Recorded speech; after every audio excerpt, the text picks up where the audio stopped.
I don't have to tell you how important the X5 is to BMW. It was its first entry into a new segment, and now it basically defines it. This is the 5th generation of the model, and it's just a little bit different than before, with no less than 5 different powertrains, a Neue Klasse look, and an extra dash of fancy. So how about we check it out?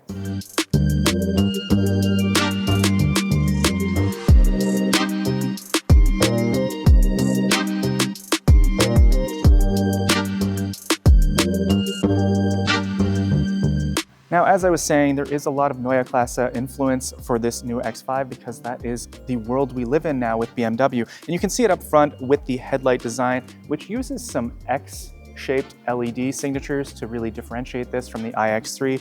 You wouldn't believe it, but the nose is actually slightly higher than before, but that's because this design really emphasizes the width.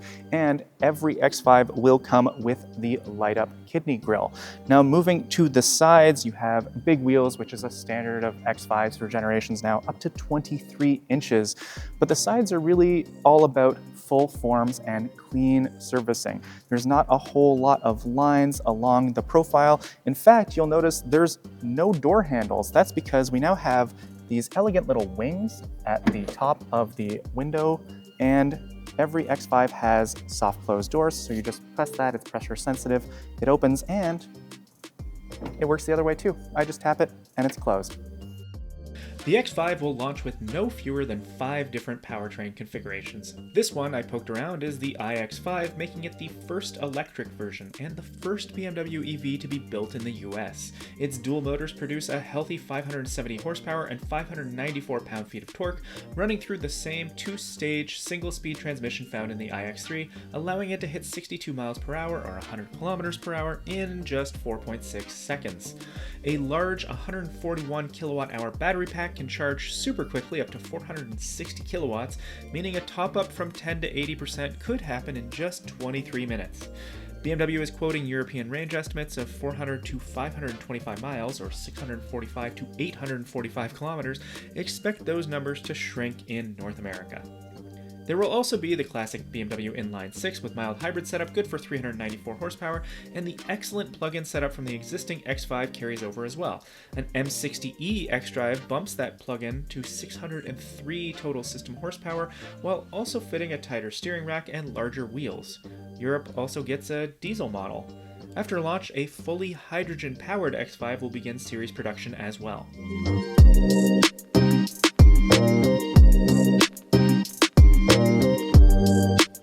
Now, there are a lot of changes out back to the design as well, with some things that are familiar to iX3 owners or viewers. You have these full-width taillights, or very nearly full-width. There is the tab in the middle, echoing the design up front and really focusing on the badge. However, the biggest change, let me just pop that right there, is that this is the first X5 that doesn't have a split tailgate.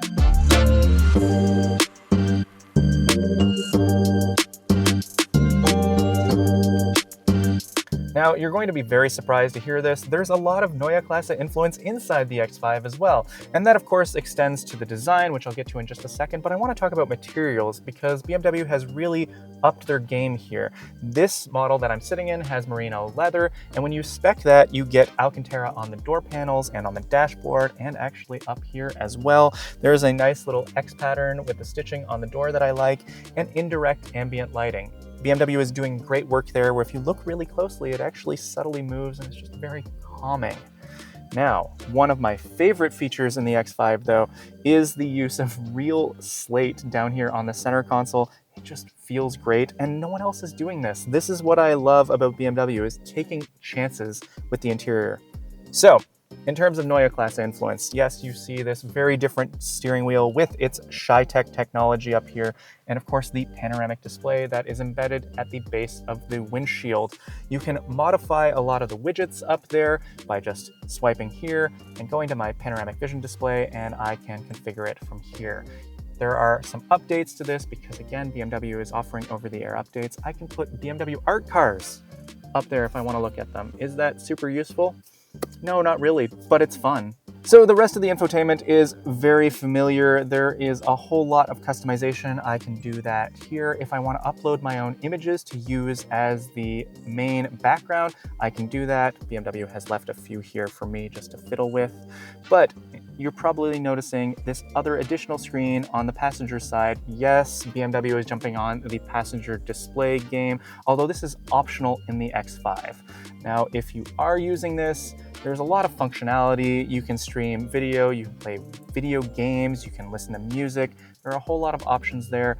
And in the interests of safety, there is an automatic feature where if I was driving, that will dim, I can't really see it, as well as if there isn't a passenger in the car. That screen will just go dim on its own.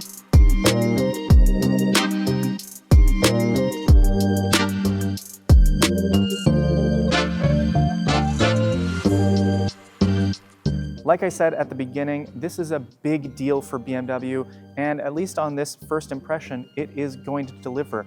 BMW is all about offering something for everyone, and with all the different powertrain and option configurations for this X5, there is a flavor for just about every buyer, and I can't wait to see this on the road.